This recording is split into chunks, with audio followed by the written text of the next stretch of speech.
Assalamualaikum students, welcome to my channel Make Education Easy. Students, today our topic is chemical diversity and magnitude of organic compound, that is from chapter 3 organic chemistry. तो chemical diversity और magnitude of organic compound को आज हम discuss करेंगे और mainly you know कि हम organic chemistry में कार्बन को डिस्कस करते हैं। तो अगर हम कार्बन को देखें कि कार्बन के पास कितने कार्बन अपने साथ बॉन्ड बना लेता है, तो एक कार्बन 4 बॉन्ड्स बना सकता है। किस तरह के हमारे पास ये कार्बन है, इसके पास 4 और बॉन्ड बनाने की यानी ये 4 और किसी अदर एटम के साथ जो है बॉन्डिंग कर सकते हैं। जैसे कि मैं इनके साथ हाइड्रोजन की इस कार्बन के साथ बॉन्डिंग कर रही हूँ, तो ये यहाँ पे हमारे पास CH4 बन रहा है। इस तरीके से हमारे पास कार्बन जो है वो 4 बॉन्ड बना सकता है, ठीक है, अदर एटम किसी भी और एटम के साथ, ठीक है। उसके अलावा हमारे पास केमिकल डाइवर्सिटी अगर हम देखें ऑर्गेनिक कंपाउंड की, तो हम उसमें देखते हैं कि कार्बन की एबिलिटी क्या है, कि वो बॉन्ड को किस तरीके से बनाता है। यानी बॉन्ड बनाने की भी, बॉन्ड फॉर्मिंग की भी डिफरेंट कैटेगरीज होती हैं। तो कार्बन किस फॉर्म में बॉन्ड्स बना सकता है। या तो कार्बन की बॉन्डिंग होगी लॉन्ग चेन की फॉर्म में, ठीक है, वो लॉन्ग चेन बनाएगा, फुल लॉन्ग चेन होगी और उसके साथ एटम जो है वो बॉन्ड हुए होंगे। सेकेंड नंबर पे या हमारे पास वो ब्रांच चेन होगी, ठीक है, ब्रांच चेन। अभी इन तीनों की मैं आपको एग्जांपल भी दूंगी।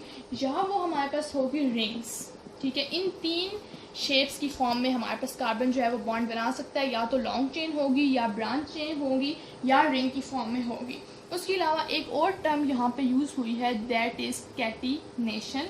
इसको मैं आपको बता देती हूँ कि कैटिनेशन हमारे पास क्या है, कार्बन की एक दूसरे के साथ एबिलिटी लिंक करने की, कि एक कार्बन दूसरे कार्बन के साथ जिस तरह से लिंक कर रहा है, उनकी जो अट्रैक्शन की एबिलिटी है उसको हम कहेंगे कैटिनेशन, यानी self linking ability of carbon. Catenation हमारे पास क्या होगा, self linking ability of carbon की सेल्फ, यानी एक कार्बन दूसरे कार्बन के साथ किस तरह से लिंक बना रहा है, उनकी आपस में सेल्फ लिंकिंग एबिलिटी क्या है।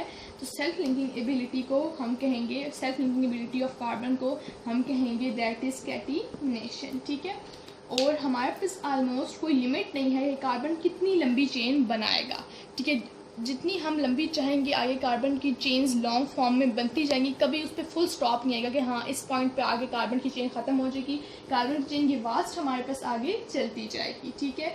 तो इनकी यानी लॉन्ग, हम इनको कह सकते हैं कि बिल्कुल लॉन्ग चेन की फॉर्म में एग्जिस्ट करते हैं। शॉर्ट वन भी, शॉर्ट चेन भी, फॉर एग्जाम्पल अगर 2-3 कार्बन आपस में है तो ये शॉर्ट चेन होगी। लेकिन इसके साथ जितने हम कार्बन दूसरे कार्बन के साथ लगा सकते हैं हम लगा सकते हैं, कोई लिमिट नहीं है, ये इनफिनाइट है, ठीक है। उसके अलावा अगर मैं आप लोगों को एग्जांपल दूं जैसे कि ब्रांच चेन और सिंपल चेन की, तो अगर मैं हमें लॉन्ग चेन की अगर मैं वैसे बात करूं, तो जैसे हमारे पास सबसे पहले तो हमारे पास इनको स्टडी करने के लिए ऑर्गेनिक कंपाउंड को हमारे पास बहुत से मॉलिक्यूल आ जाते हैं, जैसे कि मीथेन, ठीक है, methane, ethane, propane, butane. Next butane के बाद हमारे पास पेंटेन, हेक्सेन, हेप्टेन, ठीक है।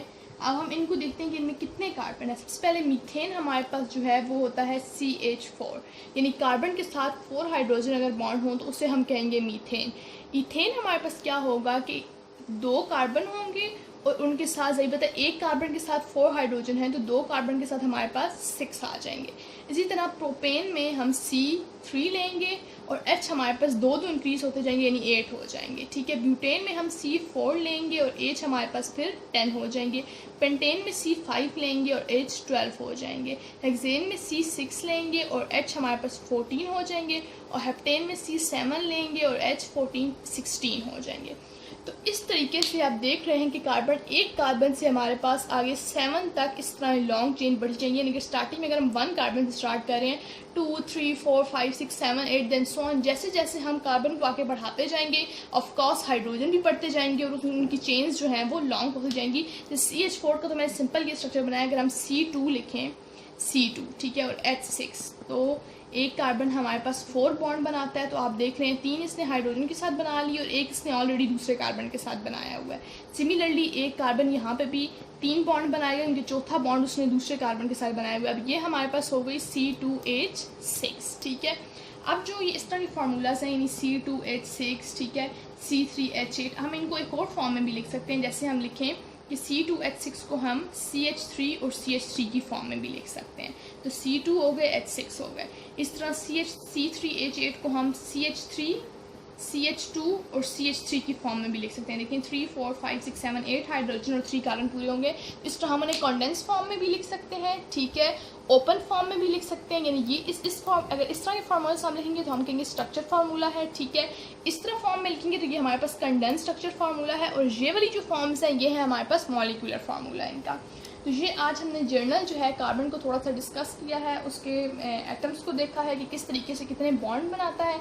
तो आई होप सो आज की वीडियो आपको अच्छी लगी होगी। अगर आपको मेरी वीडियोस अच्छी लगती हैं तो वीडियोस को लाइक करें, मेरे चैनल को सब्सक्राइब करें और अपने फ्रेंड्स के साथ शेयर भी करें। नेक्स्ट वीडियो में आपसे मिलूंगी, तब तक के लिए अल्लाह।